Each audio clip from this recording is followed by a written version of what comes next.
En la fiesta de cumpleaños de la madre de mi nuera me escupió en el plato y dijo: «Solo mereces comer lo que sale de mi boca». Mi hijo no dijo una sola palabra. Se puso de su lado. Me limpié la boca, me levanté e hice una llamada telefónica, unos minutos después. Pero antes de continuar, comprueba si ya te has suscrito al canal y comparte en los comentarios desde dónde estás viendo nuestro video. Nos encantaría saber hasta dónde llegan nuestras historias de venganza. El viejo taxi me dejó en el portón de la casa de los Beltrán, la familia de mi nuera. La razón por la que me encontraba en este lugar, en una fiesta a la que no pertenecía, era por la insistencia de mi hijo, cuyas palabras resonaban en mi mente. Hoy era el cumpleaños de doña Mireya, la madre de mi nuera, Ciaña, y él me había dicho: «Mamá, por favor, ven, para que vean la buena fe de nuestra familia». «Buena fe», repetí en voz baja, sintiendo un amargor familiar en la punta de la lengua. Fulgencio, el anciano guardia, abrió el portón de hierro. Dentro, el espacio de la fiesta estaba inundado por la luz de opulentos candelabros de cristal. Los invitados, vestidos con ropa de marca, se deslizaban unos junto a otros.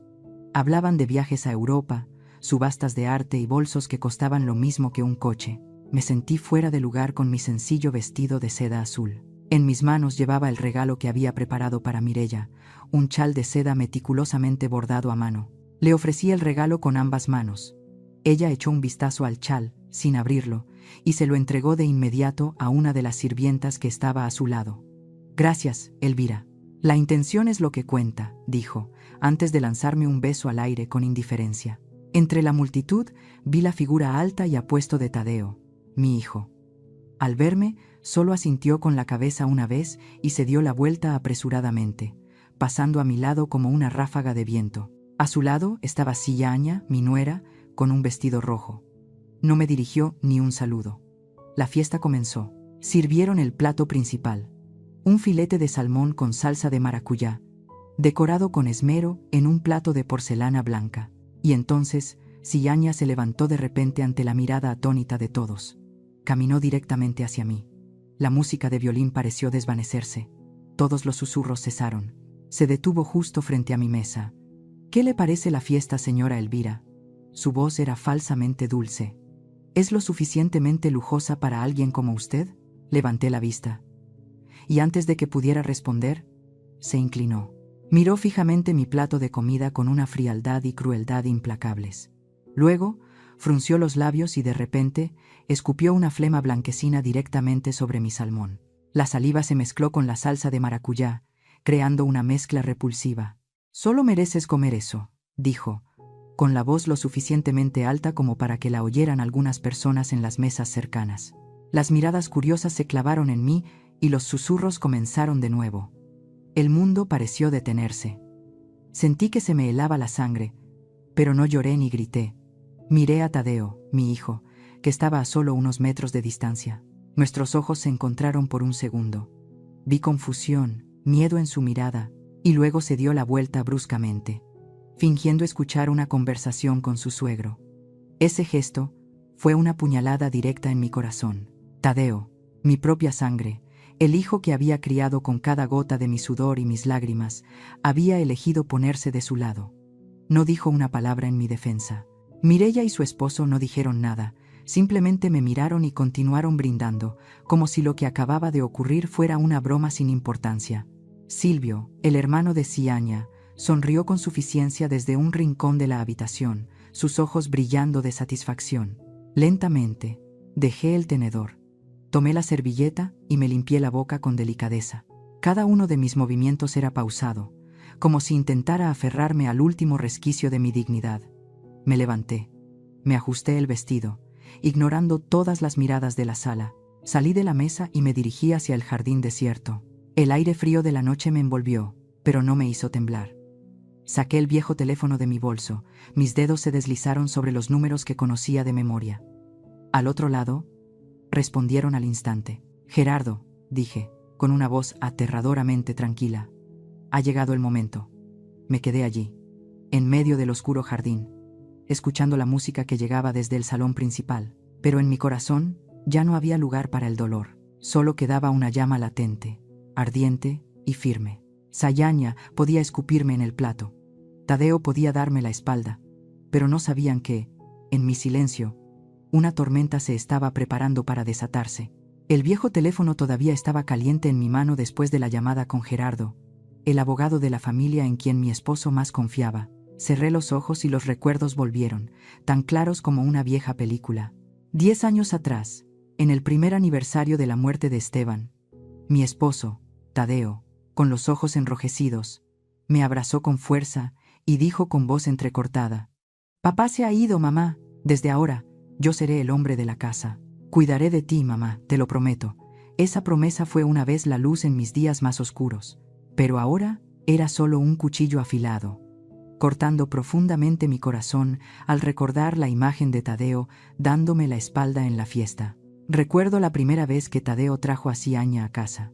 Mi pequeña casa en Coyoacán, con su suelo de baldosas rojas gastadas y paredes adornadas con bordados, de repente se sintió pequeña ante su presencia. Sayanya entró, con un vestido de diseñador ajustado, sus tacones resonando en el suelo de baldosas, como si temiera que el polvo se adhiriera a ella.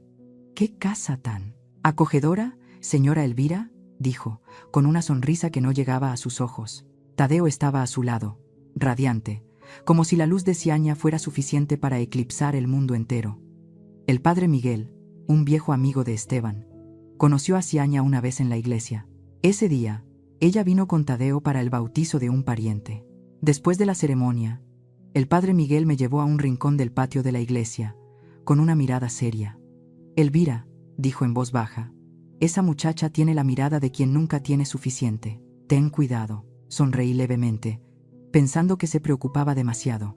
Pero esa advertencia, ahora, resonaba en mi cabeza como una profecía.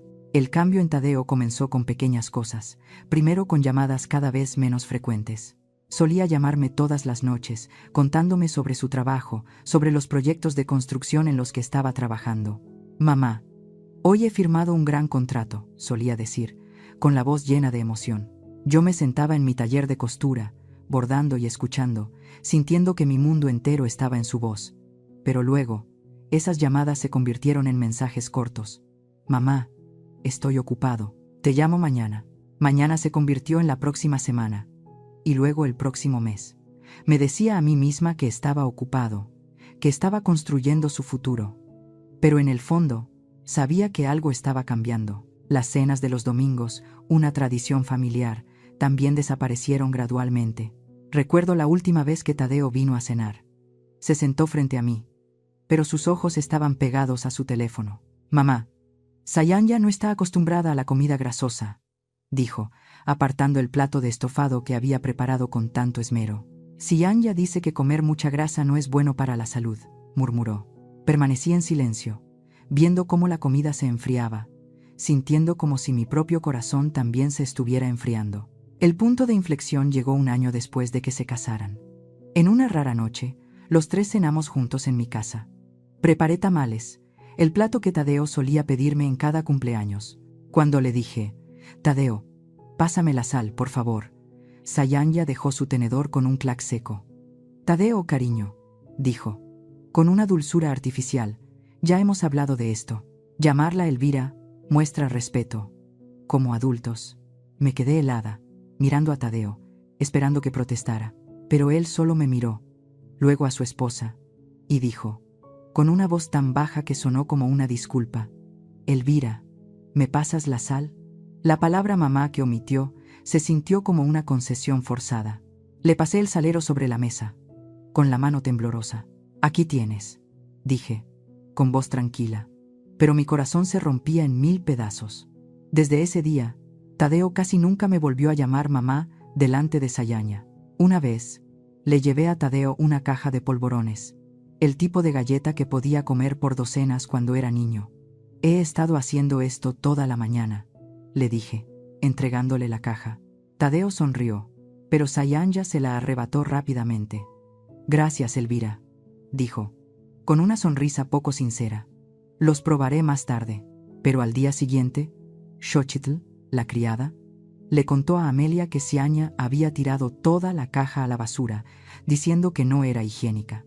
No solo rechazaban mis galletas, sino que también me estaban rechazando a mí. Poco a poco, dejé de ser su madre.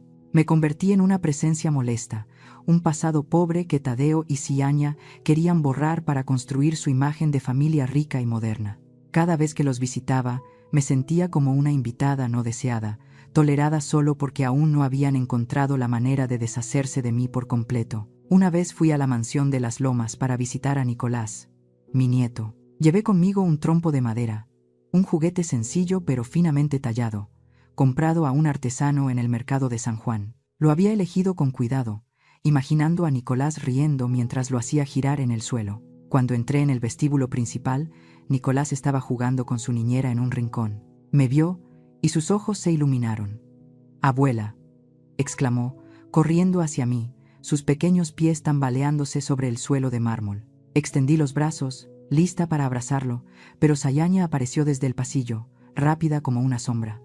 «Espera, Elvira», dijo, con voz fría, deteniéndome antes de que pudiera tocar a Nicolás. «¿Te has lavado las manos con desinfectante de alcohol?». Me quedé helada, como si me hubieran arrojado un cubo de agua fría. «Acabo de lavarme las manos en casa, hija», respondí, tratando de mantener un tono suave. «No es suficiente», dijo Ziania con firmeza, su mirada tan afilada como un cuchillo. «Viniste en taxi. El aire de la calle está muy contaminado. El sistema inmunológico de Nicolás es muy sensible». Se volvió hacia la niñera y le ordenó: «Tráele a la señora el frasco de alcohol». La joven corrió y regresó con un pequeño frasco, cuyo olor químico era abrumador. Tadeo entró en ese momento, con una taza de café en la mano. Lo miré, esperando que dijera algo, cualquier cosa, pero él solo se encogió de hombros, con una voz tan suave que sonaba a indiferencia. «Ziania, solo se preocupa por el niño, mamá. Hazlo para estar seguros». Extendí mis manos, como una niña siendo inspeccionada, para que Ziania me rociara esa solución helada en las palmas. Cada gota de alcohol se sentía como un recordatorio. No se me permitía ser yo misma. No se me permitía ser la abuela de Nicolás como yo quería. Le di el trompo de madera a Nicolás, sonriéndole. «Esto es para ti, mi amor», dije, esperando que le gustara. Pero Ziania se lo arrebató de las manos, incluso antes de que Nicolás pudiera tocarlo. «Gracias», dijo ella, sin emoción en su voz. «Pero no jugará con esto. Tengo que comprobar si la pintura contiene plomo. Solo le dejamos jugar con juguetes con certificación de seguridad europea». Supe en ese instante que ese trompo terminaría en la basura, igual que la caja de polvorones que le había llevado. «Entiendo», respondí, mi voz baja pero firme. Nicolás me miró, con los ojos tristes, y tuve que contenerme para no llorar delante de él. Esa noche, fui a la herbolaria de Amelia, mi mejor amiga. La pequeña tienda estaba impregnada del aroma de la menta y la lavanda, el único lugar donde sentía que podía ser yo misma. Amelia estaba moliendo unas hierbas en un mortero de piedra, pero cuando me vio entrar, se detuvo y me miró con preocupación. «Elvira, no te ves bien», dijo, empujando una silla hacia mí. «Siéntate. Cuéntamelo». Me senté y le conté todo. El huipil del que se burlaron, el desinfectante, el trompo de madera confiscado. Cada palabra que decía era como un corte, pero no lloré. No quería que Amelia me viera débil. Amelia escuchó, dejó el mortero y sus ojos se encendieron de ira. «No solo quieren que cambies, Elvira», dijo, con la voz temblorosa. «Quieren borrarte, borrar quién eres para moldear una marioneta a su gusto». Guardé silencio, dejando que sus palabras calaran.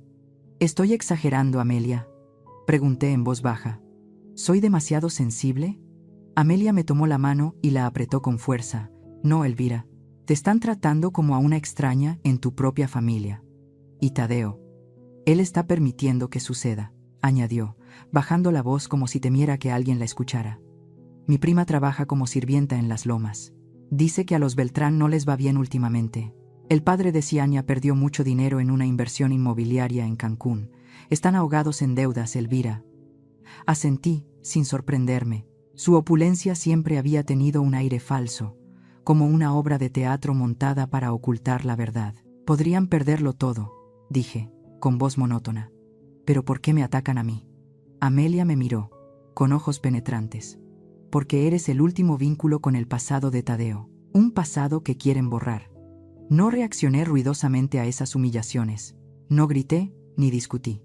Simplemente observé en silencio. Memoricé la forma en que Tadeo evitaba mi mirada, como si se sintiera avergonzado pero sin el coraje para cambiar. Memoricé la media sonrisa de Silvio, llena de arrogancia, como si supiera que no podía hacer nada.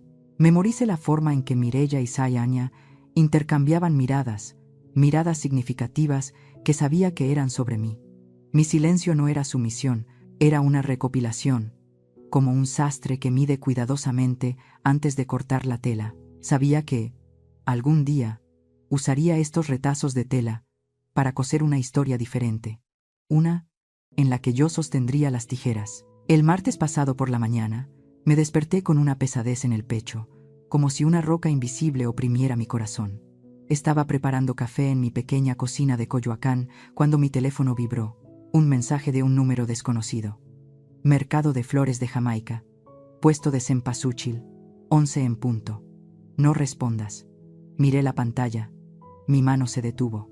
Sin necesidad de un nombre, supe que era Xochitl, la joven sirvienta que trabajaba para los Beltrán. Su voz temblorosa en nuestro último encuentro, cuando me contó cómo la trataban, todavía me perseguía.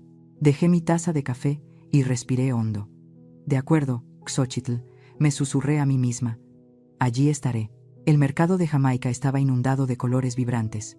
El olor a cempasúchil y rosas se mezclaba en el aire. Caminé entre los puestos, con mi cesta de mercado al hombro, tratando de mezclarme con la multitud para no llamar la atención. En el puesto de cempasúchil, vi a Xochitl, con un sombrero de ala ancha que le cubría casi toda la cara y unas grandes gafas de sol que la hacían parecer una extraña. Fingió elegir flores, pero sus manos temblaban al tomar un ramo. Me acerqué, simulando mirar los precios. Xochitl, dije en voz baja, lo suficiente para que me oyera. Se sobresaltó, casi dejando caer las flores, pero no se atrevió a mirarme. Señora Elvira, susurró, con la voz quebrada por el miedo. No debería estar haciendo esto. Si se enteran, me despedirán de inmediato. Puse mi mano en su brazo, con suavidad pero con firmeza. Xochitl, ya estás aquí. Eres más valiente de lo que crees. Dime, ¿qué está pasando? Respiró hondo, mirando a su alrededor como si temiera que la estuvieran observando. Yo también soy madre, señora Elvira, dijo, con la voz ahogada. No puedo seguir haciendo la vista gorda. Ellos no tienen corazón. Rápidamente, deslizó un pequeño objeto en mi cesta de mercado, envuelto cuidadosamente en una hoja de plátano seca. Echaron a mi hijo a la calle, solo porque rompió un jarrón por accidente, susurró, con los ojos llenos de lágrimas. Solo tiene 5 años, señora Elvira. Solo quería jugar, pero la señora Ciaña le gritó, llamándolo inútil. Le rogué que no nos echara, pero ella solo se rió y dijo, si no sabes educar a tu hijo, lárgate. Le apreté la mano, sintiendo la ira crecer dentro de mí. Hiciste lo correcto, Xochitl, le dije. Gracias. Ella asintió y se dio la vuelta rápidamente, desapareciendo entre la multitud como si nunca hubiera estado allí. Al llegar a casa, cerré la puerta con llave y corrí las cortinas. En mi pequeño taller de costura, donde una vez bordé sueños con aguja e hilo, desenvolví la hoja de plátano. Dentro había una pequeña memoria USB, del tipo que Esteban solía usar para guardar documentos. La conecté a su vieja computadora portátil. Mi corazón latía con tanta fuerza que parecía que se me iba a salir del pecho.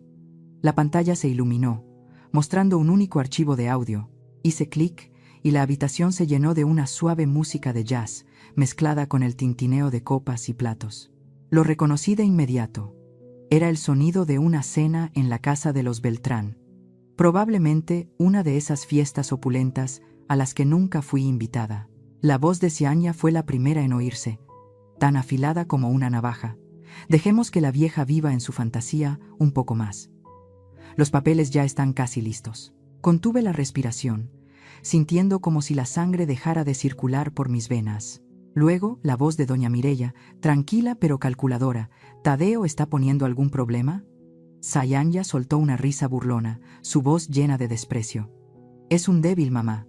Me ama más a mí que a su madre, pero todavía necesito que dé la confirmación final. Luego cambió de tono, con una dulzura artificial que me heló la sangre. Cariño, ¿Estás seguro de que quieres hacerle esto a Elvira? Mi corazón se detuvo.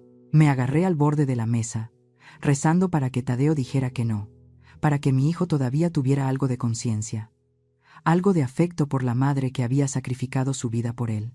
Pero después de un largo silencio, se escuchó la voz de Tadeo, cansada pero clara. Hazlo, mientras mamá ya no se meta en nuestros asuntos. Cada palabra fue como un martillazo. No lloré, no podía llorar. Un escalofrío recorrió mi espalda, como si el mundo entero se hubiera derrumbado bajo mis pies. Todos los dolorosos recuerdos, todas las veces que había excusado a Tadeo, diciéndome que estaba siendo manipulado, que no era su intención, se hicieron añicos en ese instante. No guardó silencio por accidente. Eligió activamente eliminarme. Me levanté y me acerqué a mi mesa de costura. Sobre ella había un trozo de terciopelo negro, la tela que pensaba usar para hacerme un chal de invierno. Tomé las tijeras de tela, pesadas y afiladas, las que me habían acompañado durante tantos años. Sin dudarlo, corté una línea recta a través de la tela.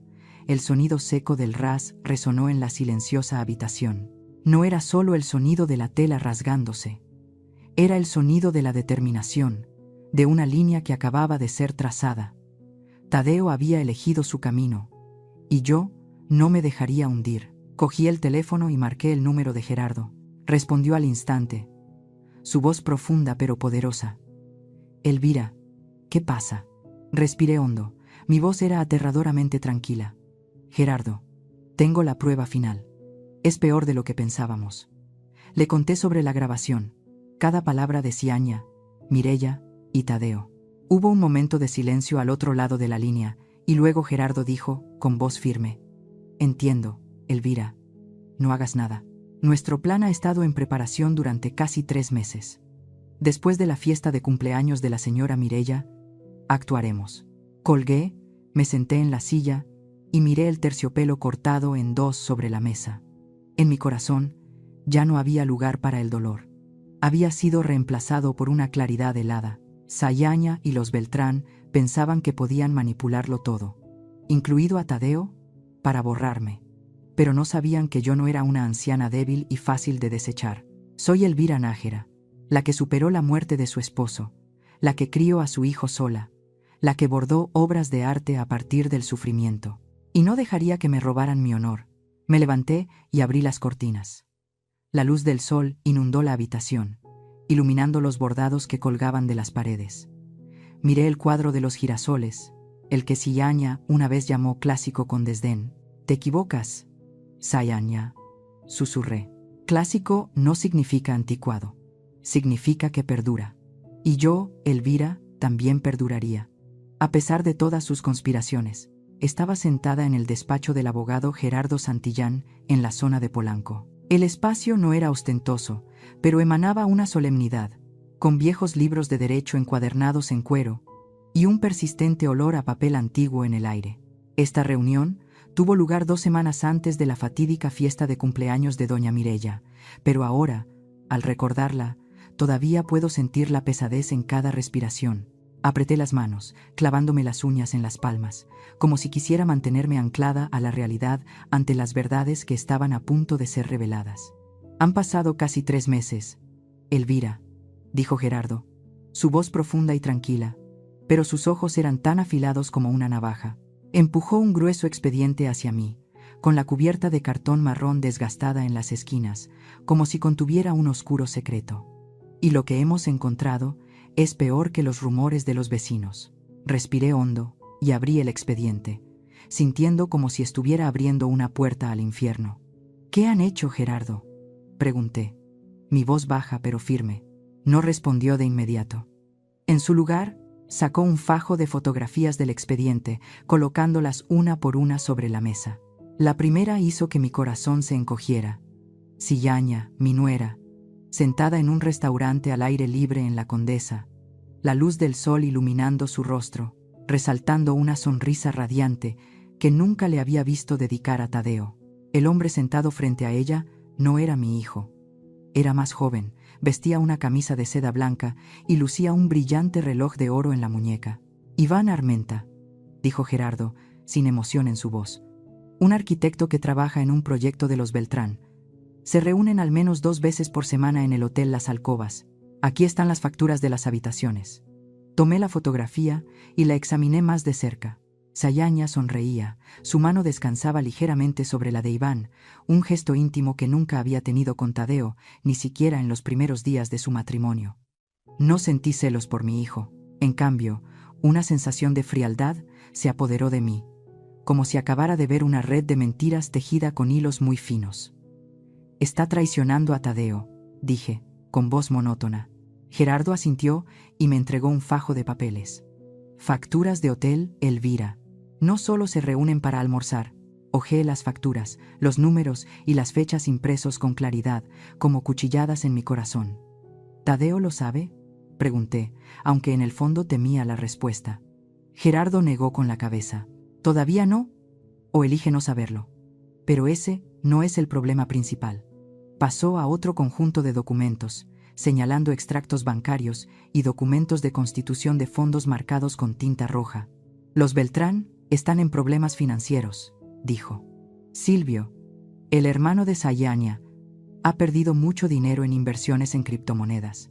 Están usando dinero del fondo fiduciario de Tadeo para cubrir las pérdidas». «¿Cómo pueden hacer eso?», pregunté. Mi voz temblaba, no de miedo, sino de una ira creciente. Gerardo señaló un poder notarial, con la firma de Tadeo justo debajo. Sayaña convenció a Tadeo para que le firmara un poder que le permitía cogestionar sus finanzas, con el pretexto de facilitar las inversiones. Cada mes, ella retira una gran suma y la transfiere a una empresa fantasma, bajo el concepto de honorarios de consultoría de diseño para la empresa de Iván Armenta. El dinero luego se transfiere de vuelta a los Beltrán. Me quedé mirando la firma de Tadeo, su trazo fuerte y seguro, pero ahora parecía una traición. ¿Él aceptó esto?», pregunté, con la voz ahogada. Gerardo asintió, su mirada llena de compasión. «Tadeo confía en Sayaña, o al menos quiere confiar en ella». Apreté el papel, sintiendo ganas de hacerlo pedazos, pero sabía que eso no cambiaría nada. Amelia tenía razón. Estaban desangrando a mi hijo, convirtiéndolo en una marioneta en su obra de teatro. Pero lo peor estaba por venir. Gerardo sacó una hoja impresa, un correo electrónico recuperado de la computadora de Sayaña. «Héctor Vargas, nuestro detective, encontró esto», dijo. «Fue enviado a doña Mireya una semana antes de que Sayaña se comprometiera con Tadeo». Me empujó el papel, pero no me atreví a leerlo de inmediato. «Léelo en voz alta, Gerardo», dije, con voz temblorosa. «Quiero escucharlo». Gerardo se aclaró la garganta y leyó en voz alta, su voz desprovista de emoción. «Mamá, ya le pedí al tío Ricardo en el bufete de abogados que lo revisara. La herencia que dejó Esteban Nájera es enorme. En su mayoría acciones en empresas de construcción e inmobiliarias. Tadeo es el único heredero legal. La vieja madre no figura en ninguna de las propiedades. En cuanto nos deshagamos de ella, todo será nuestro». Respiré hondo, sintiendo como si el aire de la habitación se hubiera agotado. Así que esto no era un amor que se había echado a perder. Nunca hubo amor desde el principio. Tadeo no era un esposo a los ojos de Sayaña. Era una mina de oro. Y yo era la piedra en el camino que había que quitar.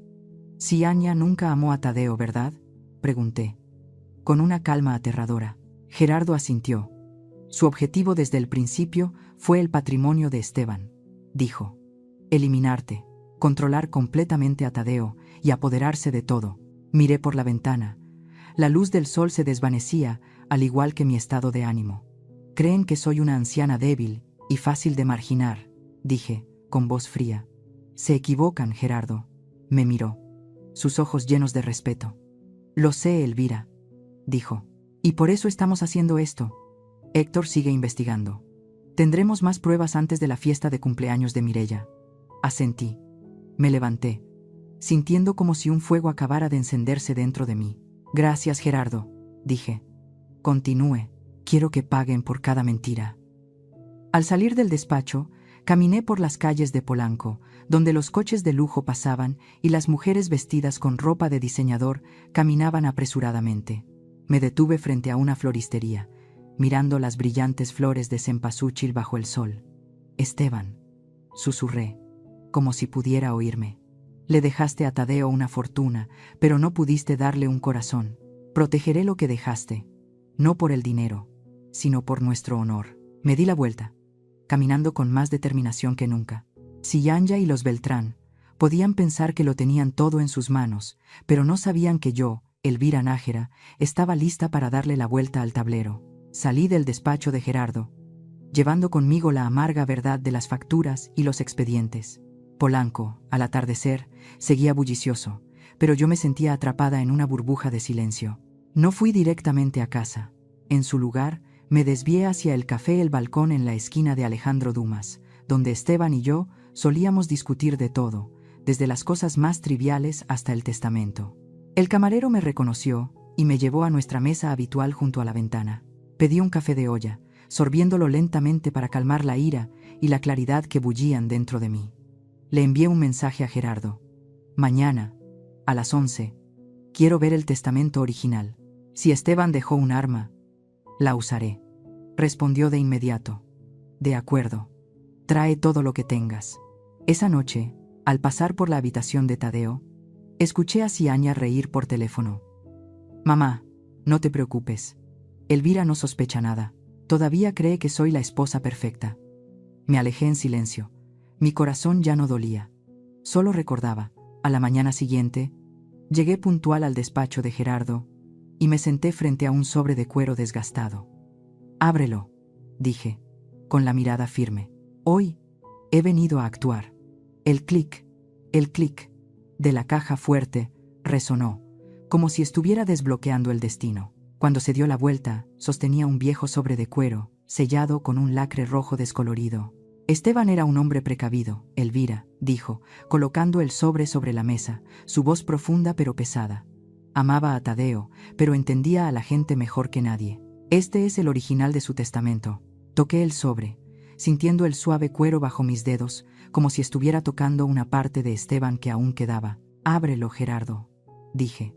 Mi voz firme a pesar de la tormenta que se desataba en mi interior. Él asintió y rompió el sello con cuidado, sacando un grueso fajo de documentos, mecanografiados con esmero y con el sello de un notario. Pasó las páginas hasta una que estaba marcada con una cinta roja. Le leeré la cláusula cuarta, dijo, con voz clara, como si fuera una sentencia. La totalidad de mis bienes, acciones e inversiones serán administrados por mi único hijo, Tadeo Esteban Nájera, con una condición vinculante e irrevocable. Deberá demostrar respeto, devoción filial y la responsabilidad de cuidar plenamente, tanto material como emocionalmente, de su madre, la señora Elvira Nájera. Si el Consejo de Supervisión del Testamento determina que esta condición ha sido violada sistemáticamente, el derecho a administrar los bienes será revocado de inmediato. Se me hizo un nudo en la garganta, como si el aire de la habitación se hubiera vuelto denso. Esteban, mi difunto esposo, me había protegido incluso después de haber dejado este mundo. Una chispa de esperanza se encendió en mí, débil pero suficiente para aferrarme a ella. Quizás Tadeo no lo sabía. Quizás fue engañado por Sayanya, manipulado por los Beltrán. ¿Él sabe de esta cláusula, Gerardo? Pregunté, con la voz temblorosa, sin atreverme a mirarlo a los ojos. En lugar de responder, Gerardo sacó otro documento del sobre, una sola hoja de papel, frágil pero tan pesada como un veredicto. Esta es la declaración que Tadeo firmó un mes después de la muerte de Esteban, dijo, su voz monótona pero contundente, aquí mismo, en este despacho, delante de mí y del notario. Me empujó el papel. Lo tomé con manos temblorosas, mis ojos recorrieron las palabras impresas. Al final de la página, debajo de la línea yo, Tadeo Esteban Nájera, he leído, entendido y acepto plenamente todos los términos del testamento de mi padre, estaba la firma de mi hijo. Un trazo fuerte, seguro, sin la menor vacilación, como un cuchillo afilado, cortó la última pizca de esperanza que me quedaba. No, susurré, mi voz rota. Tadeo, ¿cómo pudiste? Gerardo me puso una mano en el hombro, con suavidad pero con firmeza.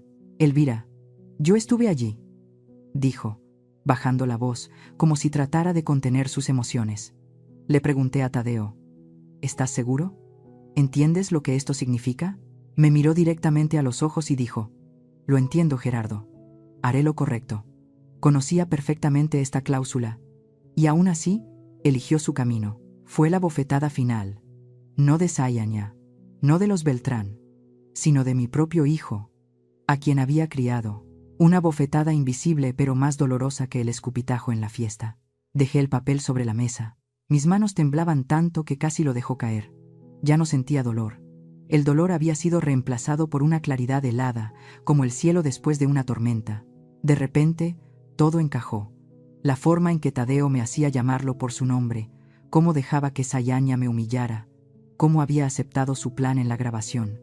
No fue accidental, ni manipulación. Fue un cómplice, interpretando una larga farsa para demostrar que yo era una carga, para poder algún día anular la cláusula del testamento de su padre. Así que lo sabía, dije, mi voz aterradoramente tranquila. Lo sabía todo. Y aún así, eligió traicionar a su madre. Gerardo asintió, su mirada llena de compasión pero sin ocultar la verdad. «Lo siento, Elvira», dijo. Esperaba que Tadeo fuera diferente, pero Esteban. Él previó esta posibilidad. Por eso incluyó esa cláusula. Miré por la ventana, donde la pálida luz del sol se desvanecía. El Consejo de Supervisión del Testamento. ¿Quiénes lo componen?, pregunté. Mi voz había recuperado su firmeza. Gerardo me miró directamente a los ojos, como evaluando mi fuerza. «Son 3 personas», respondió. «Yo, el padre Miguel, y la persona designada en un apéndice sellado, que solo debe abrirse si se viola la condición». Hizo una pausa, y luego continuó. Su voz baja pero clara. «Esteban la designó a usted, Elvira». Me quedé helada, como si el tiempo se hubiera detenido. «¿Yo?», repetí sorprendida. «¿Por qué me elegiría Esteban a mí?». Gerardo sonrió levemente, por primera vez en toda la reunión. «Porque sabía que eres la persona más fuerte que jamás conoció», dijo. «Confiaba en que, si llegaba el día en que Tadeo lo traicionara, tú serías quien se levantaría, no solo por ti misma, sino por su legado». Esas palabras fueron como una llama que se encendió dentro de mí, disipando el frío de mi corazón. Me levanté, sintiendo que toda debilidad había desaparecido. «Gerardo», dije. Mi voz ya no temblaba. «Preparé todo. En la fiesta de cumpleaños de la señora Mireya bajaremos el telón». Gerardo asintió, sus ojos brillando con determinación. «Estoy listo, Elvira», dijo. «Haremos que paguen, no solo por usted, sino por Esteban». Al salir del despacho, caminé por las calles de Polanco, donde las luces de la calle comenzaban a encenderse al atardecer. Me detuve, respiré hondo el aire fresco, sintiendo una nueva fuerza corriendo por mis venas. «Esteban», susurré, como si estuviera en algún lugar escuchando. «Me diste un arma, y la usaré, no por venganza, sino para proteger lo que dejaste». Me di la vuelta, caminando con más seguridad que nunca. Sayaña, Tadeo y los Beltrán podían pensar que tenían la victoria asegurada, pero no sabían que yo, Elvira Nájera, sostenía las tijeras más afiladas, lista para cortar todas sus mentiras. Una semana antes de la fiesta de cumpleaños de doña Mireya, mi teléfono sonó en mi pequeña cocina de Coyoacán. Estaba picando cebolla. El olor acre me hacía llorar, pero al ver el nombre de Tadeo en la pantalla, sentí un escalofrío recorrer mi espalda. Me sequé las manos en el delantal y contesté. «Mamá». La voz de Tadeo sonaba fría y distante, como si le estuviera hablando a una extraña. «Este fin de semana tenemos algo importante que discutir. Ven a la casa el domingo a las 10 de la mañana». Ni una pregunta sobre cómo estaba, ni un ápice de calidez. No era una invitación, era una orden. «De acuerdo, Tadeo», respondí, con voz monótona, aunque mi corazón se encogía. «Allí estaré». Colgó de inmediato, sin despedirse. El domingo, me paré frente al gran portón de hierro de la mansión de los Beltrán en Las Lomas, vestida con un sencillo vestido de seda azul, sosteniendo mi viejo bolso. Fulgencio, el guardia, abrió el portón, su mirada llena de lástima. «Señora Elvira, ¿está usted bien?», preguntó en voz baja, como si quisiera consolarme. «Estoy bien, Fulgencio», respondí, forzando una sonrisa. Pero al entrar en el vestíbulo principal, sentí la tensión en el aire, como si toda la casa contuviera la respiración, esperando una explosión. En la sala de estar, Sayaña, Tadeo, doña Mireya y Silvio ya estaban sentados, como un tribunal. Los lujosos sofás de terciopelo rojo contrastaban con la frialdad de sus miradas. Nicolás no estaba presente, y eso me inquietó. «Siéntate, Elvira», dijo Sayaña, con una dulzura artificial, señalando una silla solitaria frente a ellos. Me senté, coloqué el bolso en mi regazo y miré directamente a Tadeo, pero él evitó mi mirada, fijando la vista en el patrón de la alfombra persa, como si quisiera escapar. Ziaña fue la primera en hablar. Colocó un grueso expediente sobre la mesa de cristal. El clac resonó secamente. «Elvira, hemos estado muy preocupados por tu salud mental últimamente», dijo, su voz llena de una falsa preocupación. Doña Mireya continuó, inclinándose hacia adelante, sus labios pintados de rojo sonriendo con compasión. «Desde que Esteban falleció, no has vuelto a ser la misma, Elvira», dijo, su voz suave pero afilada como un cuchillo. «Solo queremos ayudarte».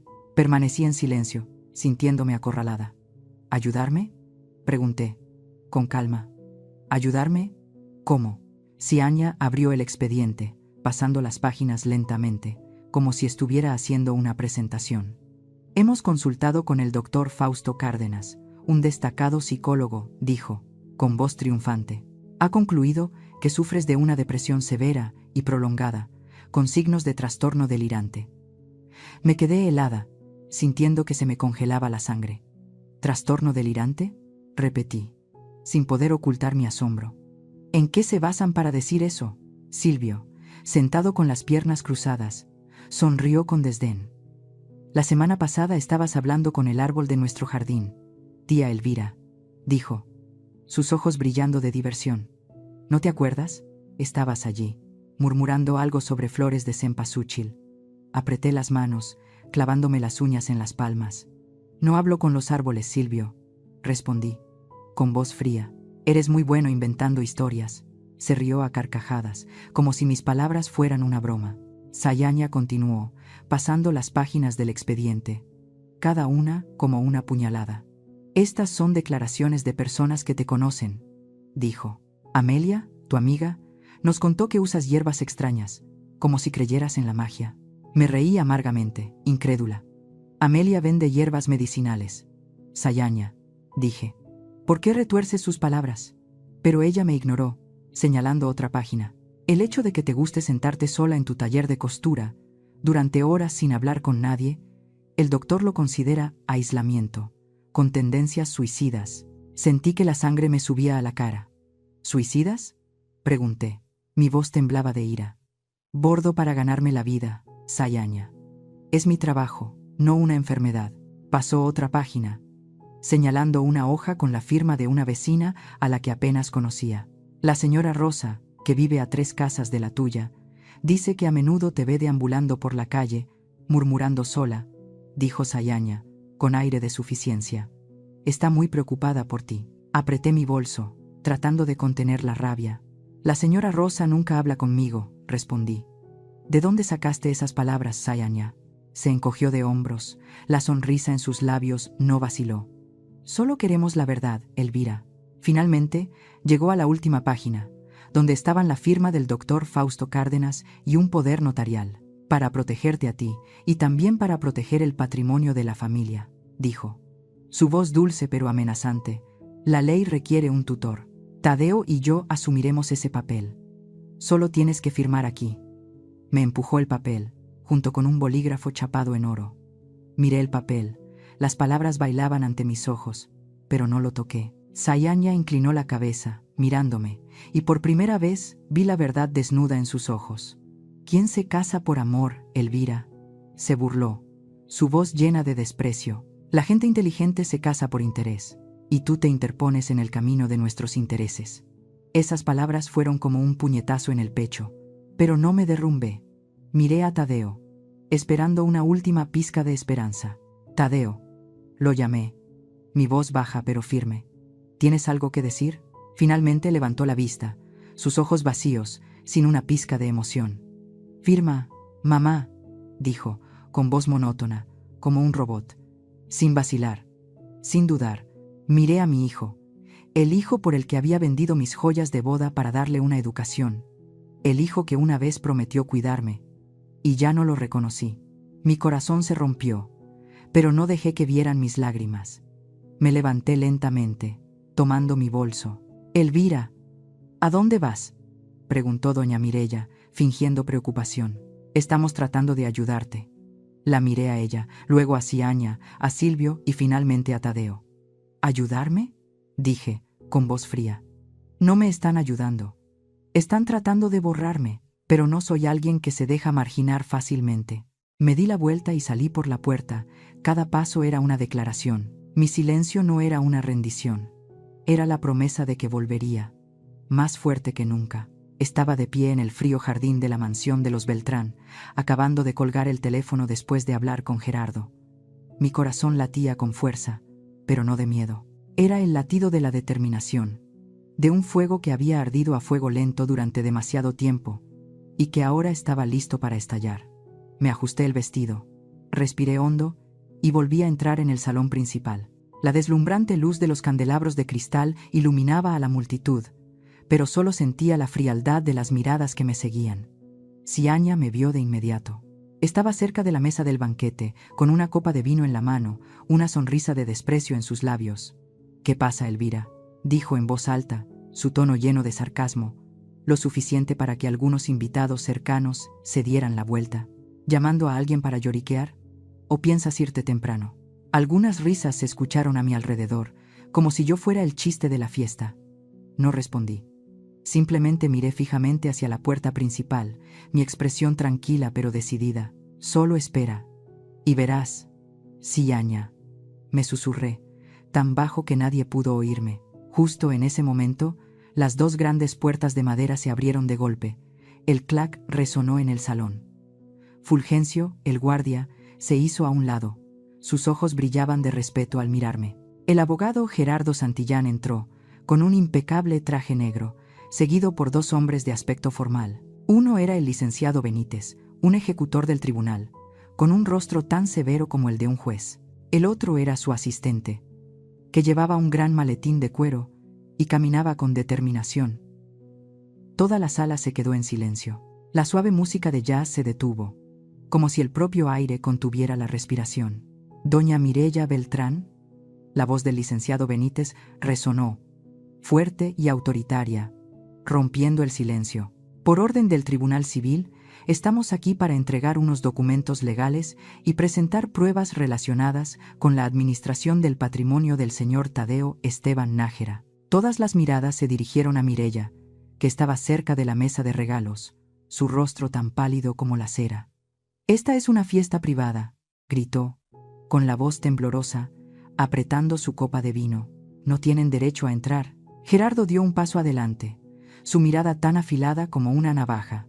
«Tenemos todo el derecho, señora», dijo, su voz tranquila pero contundente. Hizo una seña a su asistente, quien rápidamente abrió el maletín, sacó un pequeño proyector y lo conectó al sistema de sonido y a la gran pantalla de televisión que colgaba en la pared del salón.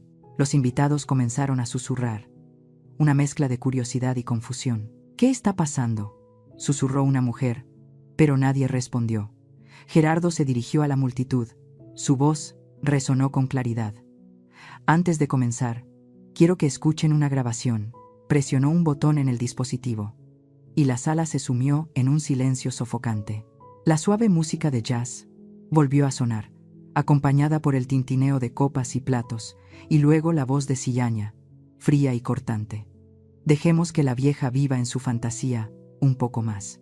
Los papeles ya están casi listos». Luego, la voz de Mireya. «¿Tadeo está poniendo algún problema?». La risa burlona de Ciaña. «Es un débil, mamá. Me ama más a mí que a su madre». Y entonces, la voz de Tadeo, cansada pero clara. «Hazlo, mientras mamá ya no se meta en nuestros asuntos». Miré a Tadeo. A pocos metros de distancia, su rostro había perdido todo el color.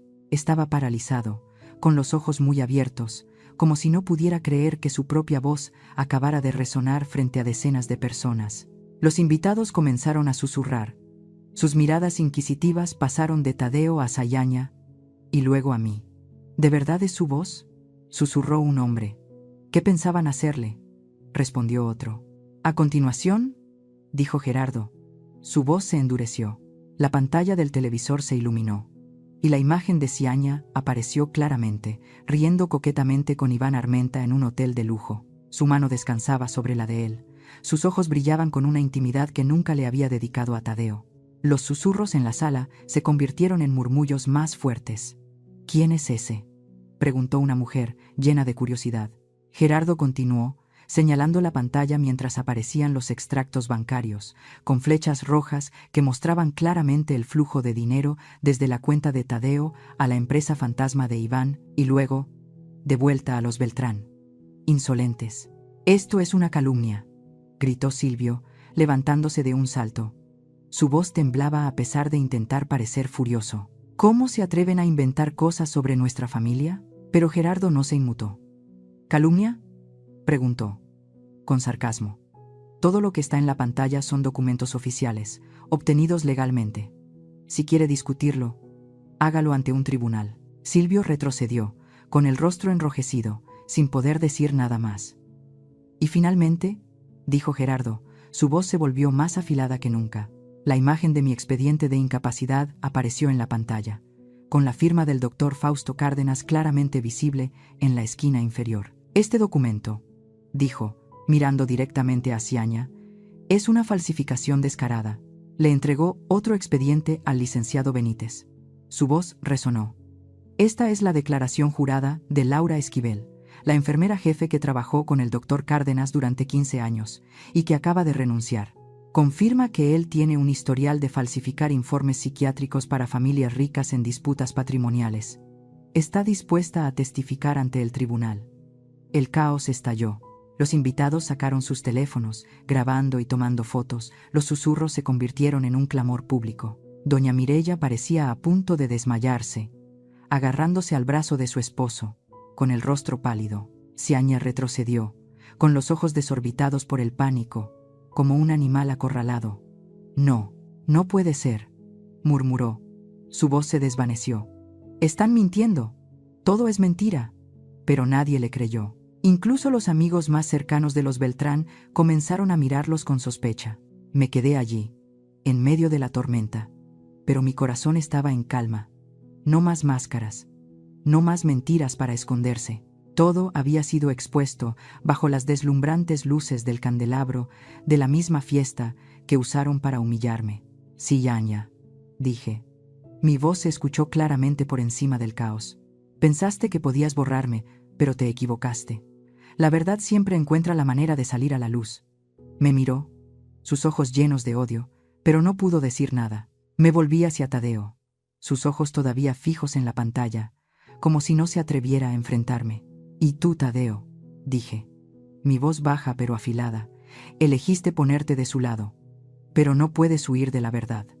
Me di la vuelta y caminé hacia Gerardo, sintiendo las miradas de todos siguiéndome. Esta no era solo mi victoria, era justicia, era el honor de Esteban, y era un recordatorio de que yo, Elvira Nájera, nunca me inclinaría ante la mentira. El salón de fiestas de los Beltrán estaba sumido en el caos después de que Gerardo expusiera la grabación y las pruebas irrefutables. El murmullo de los invitados crecía como una ola, pero yo permanecía inmóvil, mi mirada firme en medio de la tormenta. Ziania fue la primera en romper el silencio mortal. Se abalanzó hacia adelante, señalándome, con el rostro enrojecido por la ira y el pánico. «¡Mentira! Todo es mentira», gritó, su voz chillona, como si quisiera ahogar la verdad. «Ella ha inventado todo esto.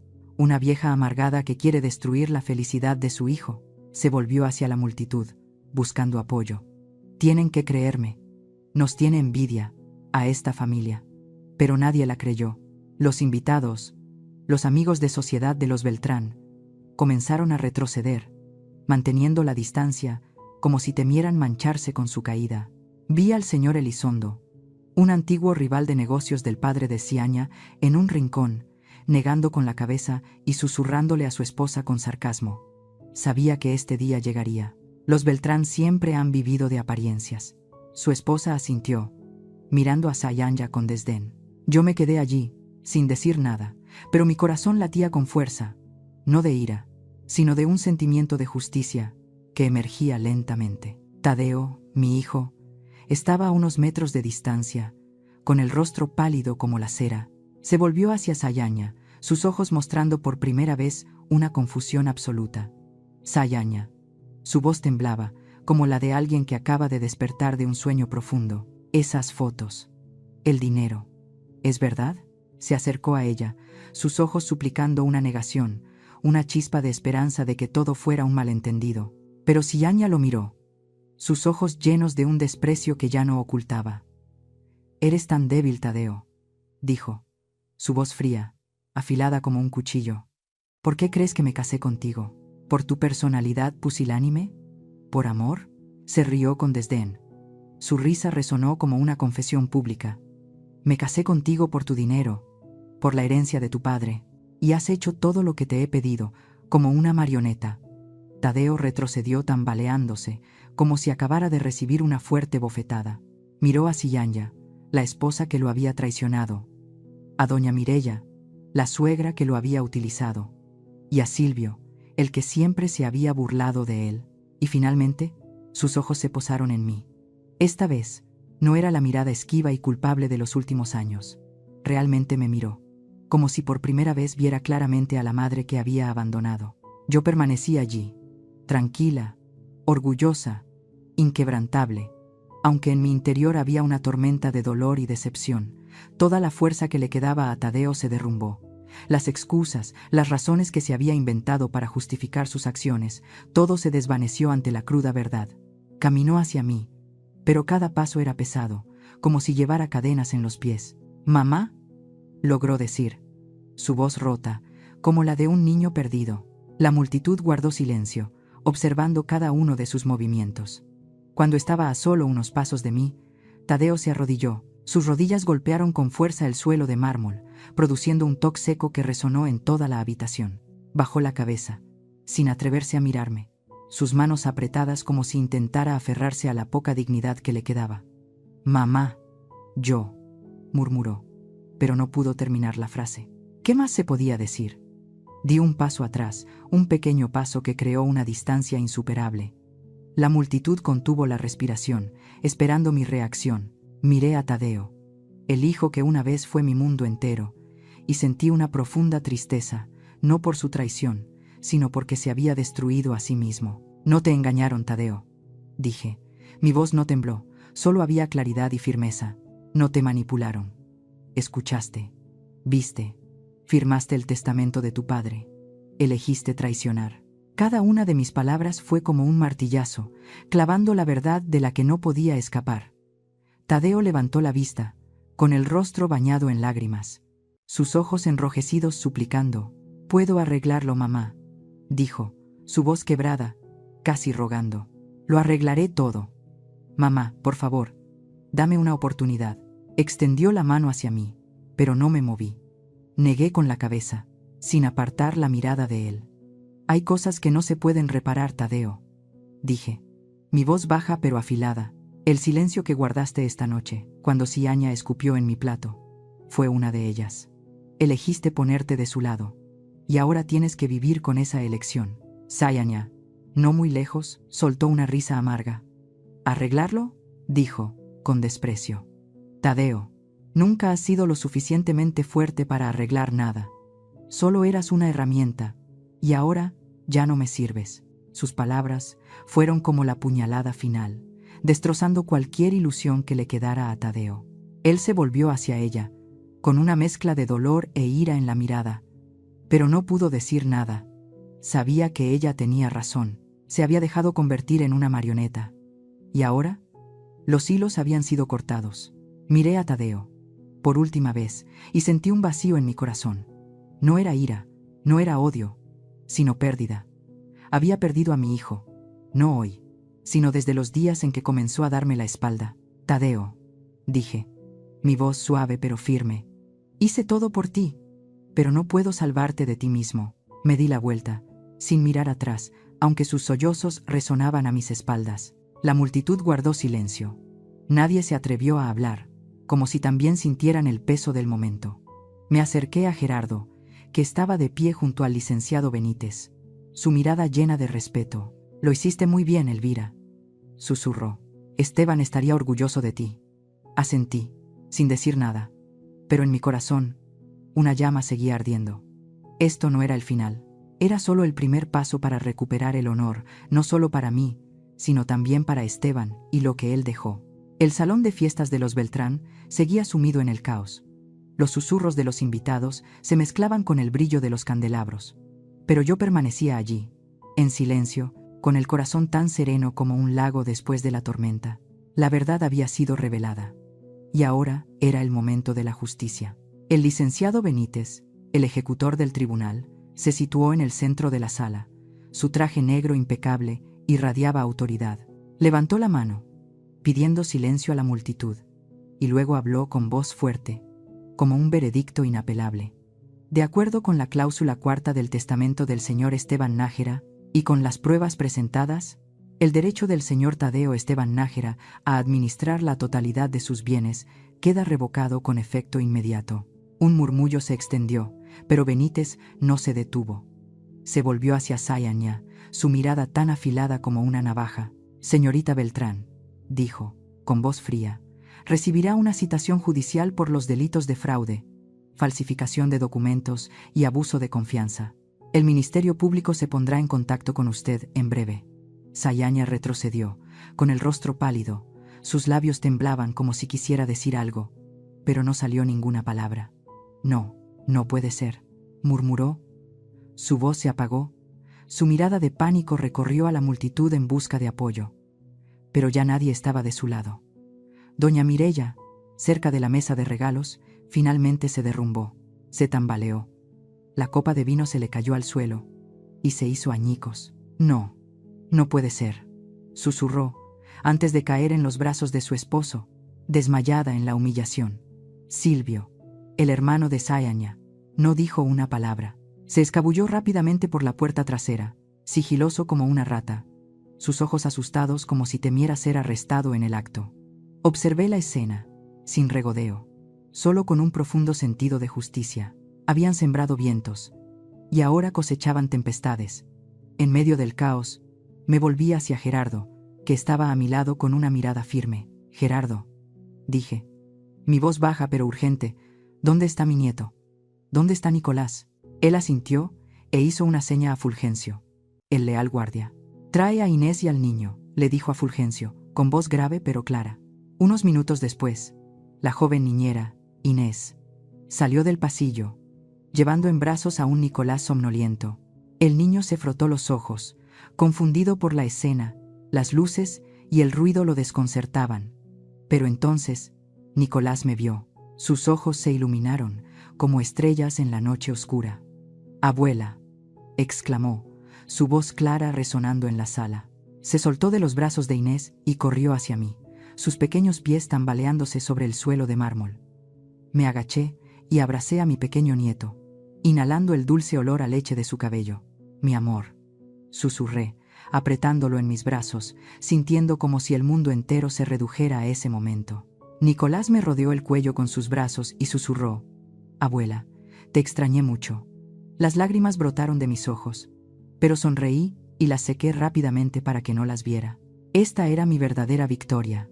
El dinero, las propiedades, todo eso ya no importaba. Solo Nicolás, la única luz que quedaba en mi vida. Tadeo seguía arrodillado en el suelo. A pocos metros de distancia, sus ojos enrojecidos seguían la reunión de abuela y nieto. Levantó la vista, su voz rota. «Mamá, solo una oportunidad más. Te lo ruego». Extendió la mano hacia mí, como un hombre ahogándose que se aferra a una paja. La multitud guardó silencio, esperando mi reacción. Miré a Tadeo, el hijo que una vez fue mi mundo, pero que ahora no era más que una sombra de sí mismo. «Tus oportunidades se acabaron, Tadeo», dije, mi voz firme, sin el menor temblor. «Terminaron en el momento en que me diste la espalda, cuando me humillaron.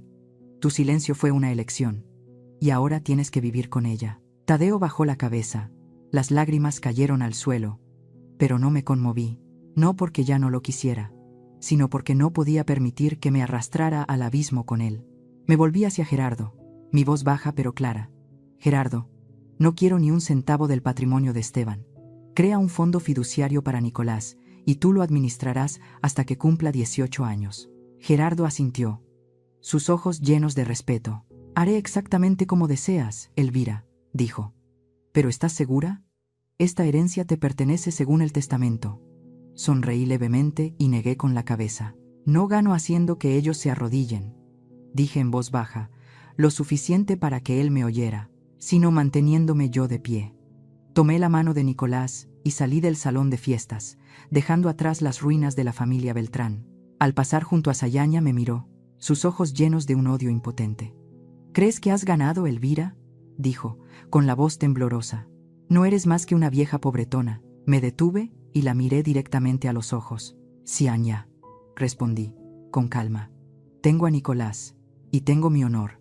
Tú, en cambio, solo tienes tus mentiras, y ahora te han traicionado. No dijo nada. Simplemente se quedó allí, con el rostro desfigurado por la ira y la humillación. Fuera del pesado portón de hierro, Amelia me esperaba, con los ojos llorosos pero con una sonrisa radiante. Elvira, lo lograste, dijo, abrazándome con fuerza. Nunca dudé de ti. Sonreí y le apreté la mano. Gracias, Amelia, le dije. Fuiste la única que siempre me creyó.